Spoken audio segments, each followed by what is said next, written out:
Munculnya usulan gencatan senjata dari Amerika Serikat dan Ukraina mempersulit keadaan Presiden Rusia Vladimir Putin.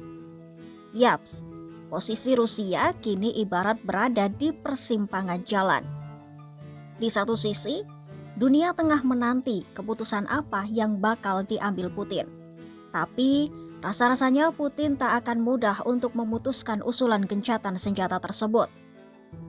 Lantas, faktor apa yang membuat hal ini bisa terjadi? Simak selengkapnya dalam video berikut.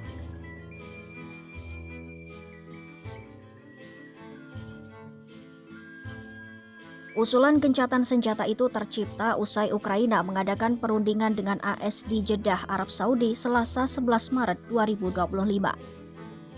Rusia sendiri belum menanggapi usulan gencatan senjata tersebut. Di sisi lain, tawaran gencatan senjata yang didukung AS itu menimbulkan dilema bagi Putin. Hal ini memperdalam ketegangan antara keinginannya untuk meraih kemenangan besar di Ukraina atau menjaga kemesraan dengan Presiden AS Donald Trump.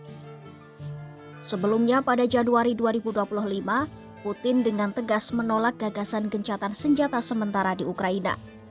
Sementara Donald Trump berkeinginan mengakhiri perang Rusia-Ukraina sesegera mungkin. Namun, Putin telah memberi isyarat tidak akan berhenti berperang sampai ia mendapatkan konsesi besar dari Barat dan Kiev.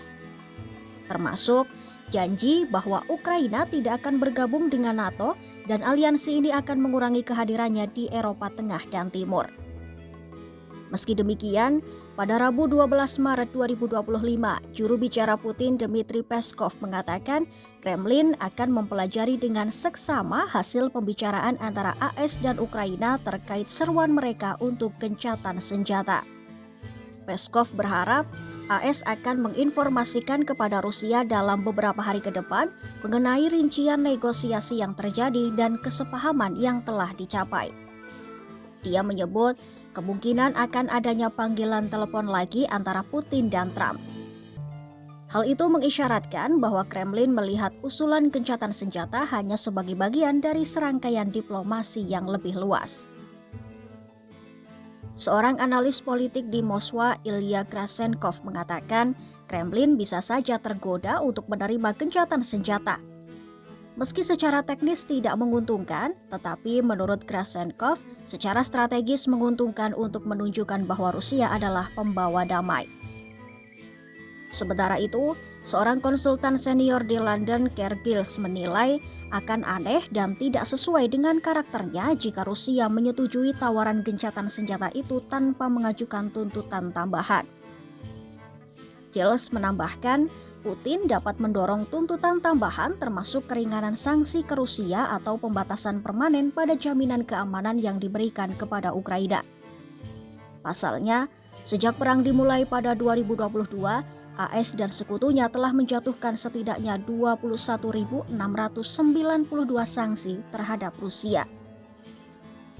Sanksi-sanksi tersebut telah menargetkan individu, organisasi media, sektor militer, sektor energi, penerbangan, pembuatan kapal, dan telekomunikasi Rusia.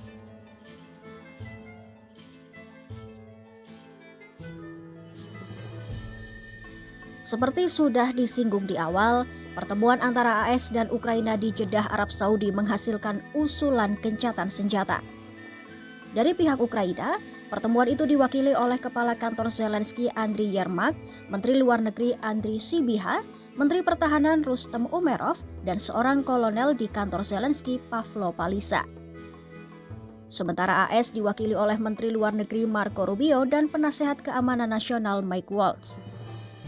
Dengan keputusan Ukraina menyetujui gencatan senjata, AS pun telah melanjutkan bantuan militer dan pembagian data intelijen yang sebelumnya di-stop Trump. Setelah 8 jam negosiasi di Jeddah, syarat-syarat perdamaian telah ditandatangani bersama dan akan disampaikan kepada Rusia.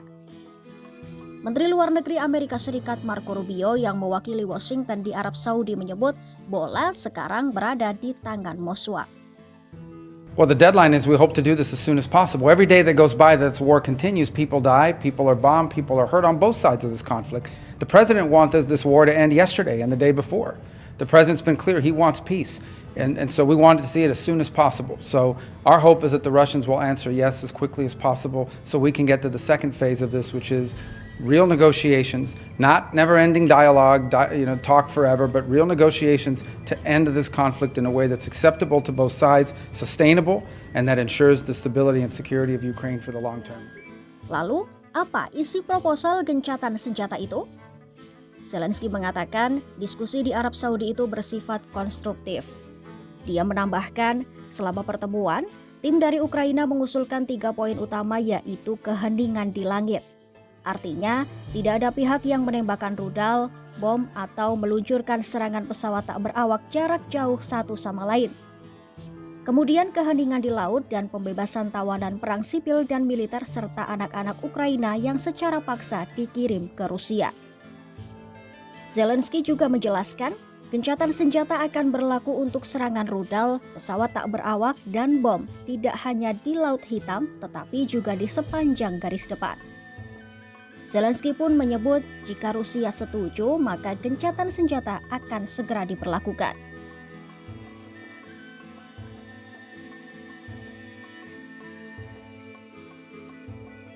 Terlepas dari Rusia yang masih dilema dengan keputusannya, sebelumnya Presiden Trump pernah menunjukkan gelagat membela habis-habisan Rusia ketimbang Ukraina. Donald Trump pernah menolak penyebutan Rusia sebagai agresor atau negara yang memulai perang. Penolakan itu Trump sampaikan menanggapi sebuah draft berisi pernyataan kelompok G7 yang menyebut Rusia sebagai agresor dalam konflik dengan Ukraina. Trump pun menentang penyebutan tersebut dan mengungkapkan keberatannya untuk melabeli Rusia sebagai agresor. Pihak AS menghapus semua pernyataan yang merujuk pada pro-Ukraina. AS juga ingin memotong bagian-bagian yang menggambarkan invasi sebagai pelanggaran kedaulatan. Washington kemudian mengubahnya menjadi sebuah draft pernyataan netral yang tidak menyebutkan Rusia sebagai agresor dalam konflik tersebut atau Ukraina sebagai korban invasi. Bahkan, Trump pernah menyalahkan Zelensky karena memulai invasi Rusia. Itu tadi kesepakatan antara Ukraina dan AS yang membuat Putin dilema.